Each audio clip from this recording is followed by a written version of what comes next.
Our final section today is about application to practice. The big questions we ask is if we can actually use this in our practice. So first, consider your patients, or the patients that you're going to be taking care of. How do the people in the study compare to patients you study? Based on the inclusion, you can use your baseline characteristics and exclusion criteria to figure that out. If you work in an inner city hospital that has a bunch of African Americans, or you see primarily African American in the Hispanic population, then you may not want to look at a trial that only uses patients that are Caucasian. If you do find that there's a big difference between your population and that other population, don't forget to ask the why. If I had $1 for every time I've had a student say, oh, well, this clinical trial was done in Korea, so I don't know if it's generalizable to my patients. Yes, that might be true, but you have to give me a why. What makes Koreans, risk for cardiovascular disease different than people in the United States? Do they have certain CYP enzymes that are different? I know you guys love pharmacogenomics.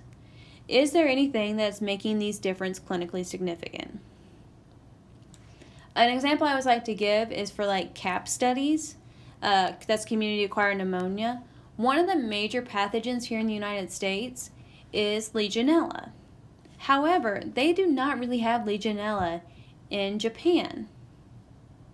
So Japanese studies about CAP are really hard to generalize to the United States. Make sure you have a reason why. Safety. Does the benefit outweigh the risk? What is the effectiveness of the medication? Did it show a great enough difference between groups? Cost. Does the medication cost more than other standards of care? Is there a cheaper option? Is the effect or the magnitude of the effect of the medication great enough that we can overcome the cost? Are there other costs we have to consider? Think about a trial that looks at warfarin versus apixaban. I'm sure you guys know that if you're getting warfarin, you have to be monitored for warfarin therapy almost every week to every other week. Maybe you get out to a month. Versus if you're on a drug like apixaban or one of the newer anticoagulants, you don't have to do that. So maybe a consideration you want to have is the opportunity cost for your patient or the nursing cost that it takes to administer a drug.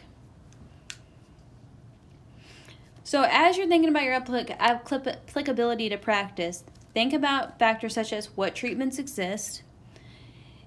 Is this treatment readily available?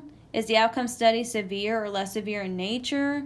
Are the adverse events and number needed harm significantly overshadowing the desired treatment outcome? Or how likely are you to use the medication? So again, as we're thinking about the applicability to patients, we're going to think about, is this population similar to our population, and do we change practice based off of these results? And we kind of talked about several different things that you can use to evaluate this. So thinking about, is the population generalizable to your patients or patients in general? And then is the cost, risk, and benefit, are they all in line, or does one thing overweigh the others? This is usually found in the methods section to look at the participants and populations. You can read the results section for baseline characteristics to ensure that the population is generalizable. You can use the results to figure out the risk versus benefit, and this is a time you can calculate the number needed to treat / number needed to harm. And you can use Micromedics and Lexicon to look up the medication cost.